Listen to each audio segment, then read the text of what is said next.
नमस्ते, मैं नरेश। कैसे हो? बढ़िया होंगे। नहीं भी होंगे तो बढ़िया होने के लिए सोच रहे होंगे। आओ हम बात करें पैसों के संबंध में। क्या पैसा ही सब कुछ है या जीवन महत्वपूर्ण है? पैसा कमाया जाता है जीवन जीने के लिए। यदि जीवन ही नहीं है तो पैसा क्या काम का। इस दुनिया में ऐसे ऐसे लोग हैं जिनके पास में अरबों खरबों की संपत्ति है, लेकिन वह मीठा नहीं खा सकते क्योंकि उनके डायबिटीज़ हैं। उनको घूमने का समय नहीं मिलता क्योंकि वह कमाने में लगे हुए हैं। अरे आप कमा लो यार, इतना कमा लो कि स्वयं का काम चल जाए। दूसरों का या ध्यान रखने के लिए तो ईश्वर हैं, वो आपका भी ध्यान रखता है। इसीलिए आप तो आपका ध्यान रखें, दूसरों का तो ईश्वर रख लेगा। पैसा उतना ही कमाएं जितना हम खर्च कर सकें। ज़्यादा पैसे की क्या ज़रूरत है? छोटा सा तो जीवन है 100 साल का। इसके बाद में क्या होगा किसको पता। लेकिन हम नहीं मानते, हम पैसा कमाएंगे, स्टोरेज करेंगे। अरे कहाँ तक स्टोरेज करोगे भाई?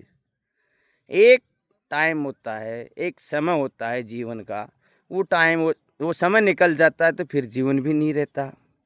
आपने देखा होगा कि बहुत से लोग इस दुनिया से चले गए और बहुत से जाने वाले हैं।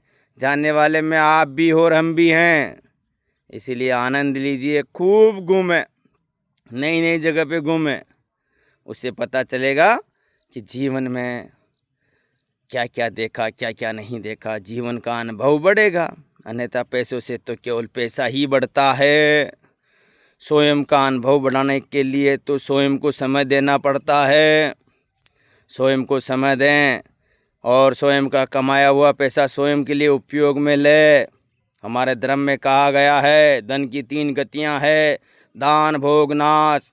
अगर आप दान करोगे धन बढ़ेगा, भोगोगे धन बढ़ेगा। अगर दान और भोग दोनों नहीं करोगे तो धन का नाश हो जाएगा। इसीलिए धन को दान करते रहें, भोगते रहें।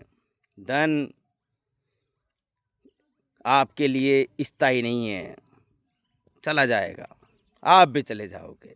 जिस दिन आप चले गए धन भी चला गया, नाश हो जाएगा। इतना सा कमा ले कि हम आनंद से रह सकें और हमारी मिनिमम आवश्यकताओं की पूर्ति कर सकें, हमारे मेहमानों को भोजन करा सकें, हमारे भाई बंधुओं का ध्यान रख सकें, हमारे राष्ट्र के हम काम आ सके। जय हिंद, जय भारत।